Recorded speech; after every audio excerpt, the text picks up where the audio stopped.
जब भी कोई व्यक्ति गौतम बुद्ध के संघ में शामिल होता था तो बुद्ध उसे सबसे पहले शांत रहने के लिए कहते थे। ध्यान की अवस्था में जाने से पहले उस भिक्षु को शांत रहना सिखाया जाता था।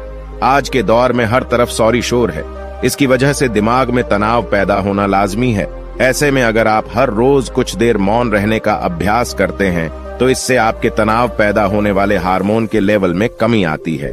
इससे आपका दिमाग शांत होता है, गुस्सा नियंत्रित रहता है और तनाव बढ़ाने वाले हार्मोन्स का लेवल घटता है। आज के इस वीडियो में हम जानेंगे कि किन मौकों पर हमें शांत रहना है और किन मौकों पर हमें बोलना है और शांत रहने से हमारे अंदर क्या बदलाव आ सकता है। दोस्तों, संध्या काल का समय था। गुरु अपने सभी शिष्यों को बुलाते हैं और कहते हैं, कल सुबह सब लोग नदी में स्नान करने के बाद तुरंत हमारी कुटिया के सामने उपस्थित हो जाना। सभी इसी से हैरान रह जाते हैं कि हम लोगों ने कुछ गलती की है क्या, लेकिन गुस्से से यह कहते हैं कि हो सकता है कि गुरुजी कल सुबह कुछ अच्छी बात बताने वाले हैं। सब लोग रात को सही समय पर सो जाते हैं और सुबह उठकर सभी लोग नदी में स्नान करने के बाद वापस गुरुजी के सामने उपस्थित हो जाते हैं। गुरु कहते हैं, आज हम तुम सबको चुप रहने के फायदे के बारे में बताऊंगा। गुरु कहते हैं, 10 मौके जहां पर चुप रहने से होता है लाभ और बोलने से नुकसान। गुरु कहते हैं, अगर आप इन 10 मौकों पर शांत हो गए यानी मौन हो गए तो आप जो चाहेंगे वही मिल जाएगा। आपकी जिंदगी में चमत्कारिक बदलाव शुरू हो जाएंगे। जरूरत से ज्यादा बोलना या चुप रहना दोनों ही अच्छी बात नहीं है। जैसे जरूरत से ज्यादा बारिश हो जाना या फिर धूप दोनों ही दिक्कत देती है, उसी तरह अनावश्यक बोलने से भी काफी नुकसान होता है। गुरु कहते हैं कि पहला ऐसा मौका जहां पर व्यक्ति को चुप रहना चाहिए, बिना तथ्य के ना बोले।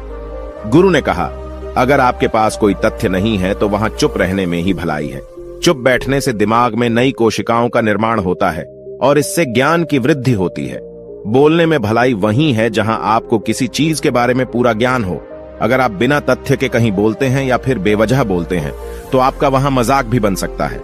अगर आपके पास पर्याप्त जानकारी नहीं है, ऐसी जगह पर बोलने से आपका मजाक तो बनी रहेगी, साथ ही साथ लोगों का भरोसा भी आपसे उठने लगेगा।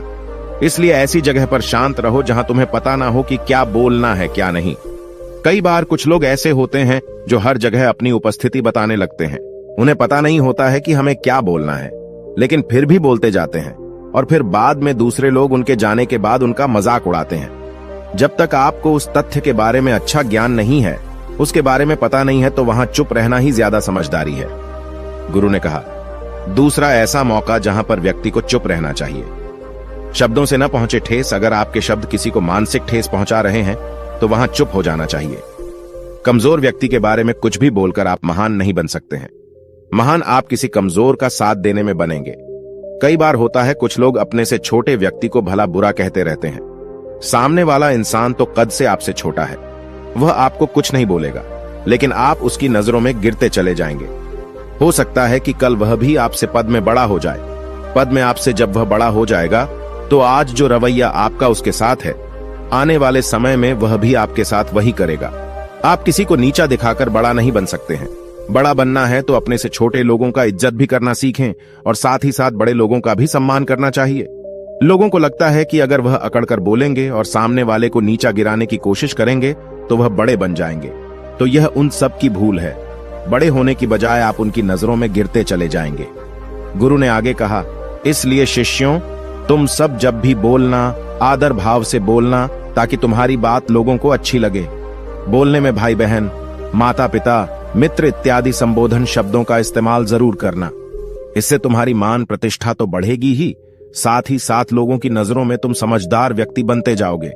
गुरु ने आगे कहा, तीसरा मौका जहां पर व्यक्ति को चुप रहने में ही भलाई है। क्रोध या घृणा करने वाले लोग, जब कोई अपना या सगा संबंधी आप पर क्रोध कर रहा हो, आपका अपमान कर रहा हो, तो आपको उस वक्त चुप रहना चाहिए ताकि सामने वाले का गुब्बारा पूरी तरह से फट जाए। आप यदि सही हैं तो उसे कतई माफीनामा गए और चुप रहकर ही सही समय का इंतजार करें। वह खुद आपसे माफी मांग लेगा जब उसे अपनी गलती का एहसास हो जाएगा। गुरु आगे कहते हैं कि अगर आपका कोई सगा संबंधी आप पर क्रोध कर रहा हो और आप उस समय शांत हैं, तो यह आदर सम्मान देने की निशानी होती है। इससे न कोई छोटा होता है और न ही बड़ा। अगर आपको क्रोध आ रहा है तो आप या तो वहां से किसी का अनादर किए बिना चले जाएं या फिर चुप रहें। क्रोध करने से आपके रिश्ते खराब होंगे। क्रोध करने से हमेशा क्रोध करने वाले व्यक्ति का ही बुरा होता है।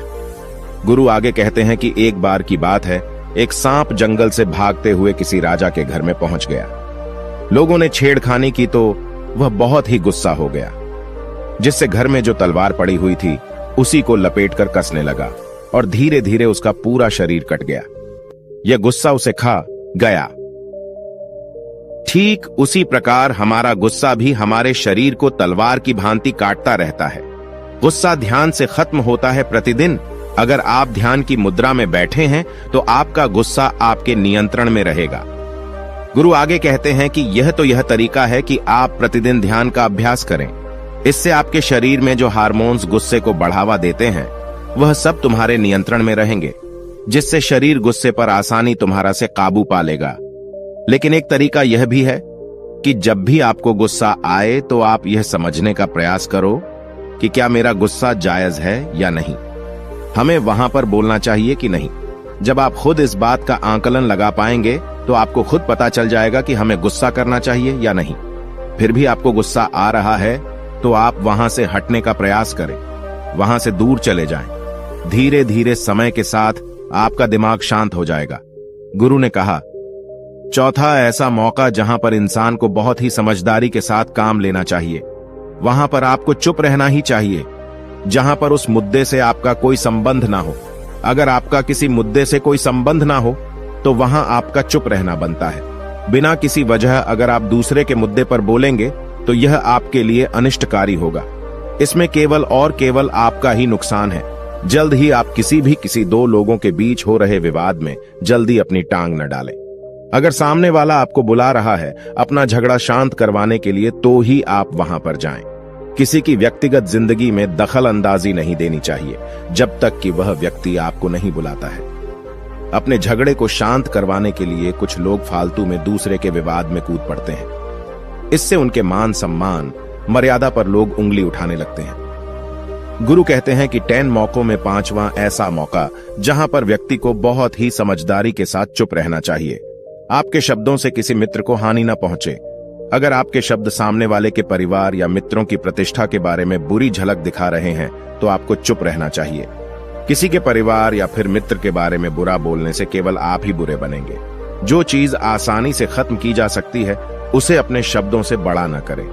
बिना चिल्लाए बात करने का प्रयास करते रहना चाहिए। अगर आप बिना चिल्लाए कोई बात नहीं कह सकते तो आपका चुप रहने में ही भलाई है। किसी पर चिल्लाने से आपके व्यवहार के बारे में पता चलता है। ज्यादा बोलने से चीजें हमेशा खराब ही होती हैं। कई बार कुछ रिश्ते ज्यादा तेज बोलने की वजह से टूट जाते हैं। इसलिए अपनी आवाज में मीठापन लाएं। आपके शब्दों से आपके दोस्त को हानि नहीं पहुंचनी चाहिए। कभी कभी दोस्तों के जब हम मजाक हैं तो रहे कि आपके शब्दों से किसी का अनादर ना हो। मजाक को भी हमेशा शब्दों के मायने में ही रखें। जहां किसी को शब्दों से चोट लगे वहां चुप हो जाएं। ज्यादा बोलने से हमेशा नुकसान ही होता है। किसी और की प्रतिष्ठा को अपने शब्दों के माध्यम से उसे हानि नहीं पहुंचानी चाहिए। यदि आपके शब्दों से किसी और की प्रतिष्ठा को ठेस पहुंच रही है तो वहां आपको चुप हो जाना चाहिए। जब कोई व्यक्ति आपके सामने नहीं है तो आप उस व्यक्ति के बारे में बुरे शब्द किसी तीसरे व्यक्ति के सामने न बोलें। गुरु कहते हैं, छठा मौका जहां पर व्यक्ति को चुप रहना चाहिए, जब कोई कर रहा हो किसी की बुराई। जब कोई आदमी आपके सामने किसी तीसरे आदमी की बुराई कर रहा हो तब तुम्हें चुप रहकर बस सुनना चाहिए। अपनी राय व्यक्त नहीं करना चाहिए, क्योंकि जो आज आपके सामने किसी तीसरे की बुराई कर रहा है वह कल किसी और के सामने आपकी बुराई भी कर सकता है।